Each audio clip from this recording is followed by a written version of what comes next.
AITA for telling my husband that his affair child is not welcome in our home, and if he wants custody, he will have to move out. My husband and I have been married for 9 years. In 2021, we found out my husband was being sued for child support. Turns out my husband had an affair shortly after we were married. It nearly ended our marriage, but we went to counseling together and I agreed to stay in the marriage with the following provisions. My husband was to get a second job so that his child support payments did not affect our household budget, and that at no point in time would I ever consider having a relationship with this child. If he wanted to pursue one with them, fine, but I have absolutely zero interest in this kid.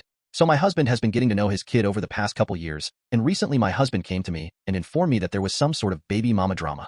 Apparently, she has to self-surrender in May and is going to be incarcerated for 8 months. My husband told me that he needed to take custody while his affair partner is locked up.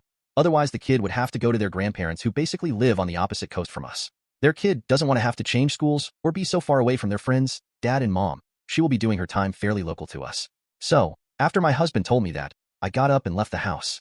I went to the grocery store on the corner and grabbed a copy of our area's apartment guide, went back home and handed it to him. He asked if I were serious.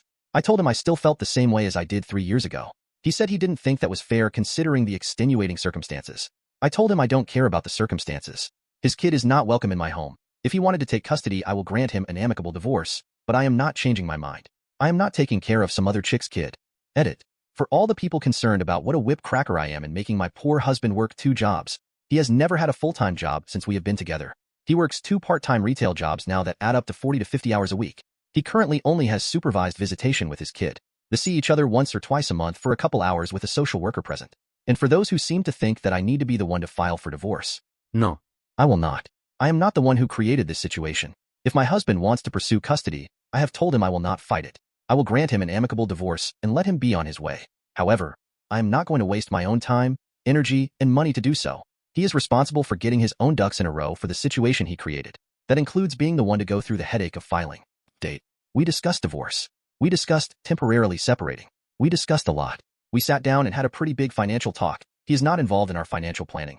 I showed him the numbers he realistically had to work with.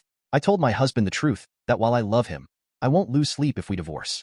He has to do what's right for his own happiness and his kid. My husband had a bit of a breakdown over that. There was a lot of crying and him telling me that he loved me and didn't want to lose me. I broke down myself. We had a real good cry together. He asked if we could go back to our marriage counselor. So, I made an appointment. We went. We discussed the same things above, but with a counselor present.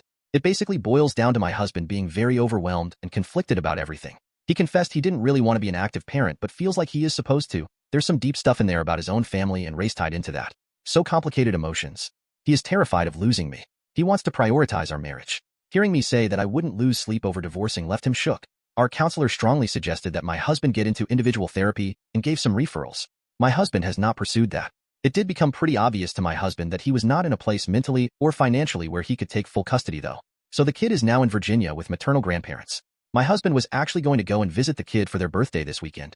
I gifted my husband some of my airline miles to buy his plane ticket. I did his laundry last night while he was at work so he'd have clean stuff to pack. However, my husband dropped the ball on his trip. I had plans for this afternoon that I left early for so I wasn't home when he was supposed to get up and leave. He stayed up late playing video games last night and overslept. Ended up missing his flight and couldn't afford last-minute tickets on another. He's in a pissy mood and is playing Elder Scrolls now trying to get his mind off of it. I've got my sister and some friends coming over in a few for a salsa canning party in a bit, so I'm hoping he gets into a good groove with his game because I'm going to have so much margarita.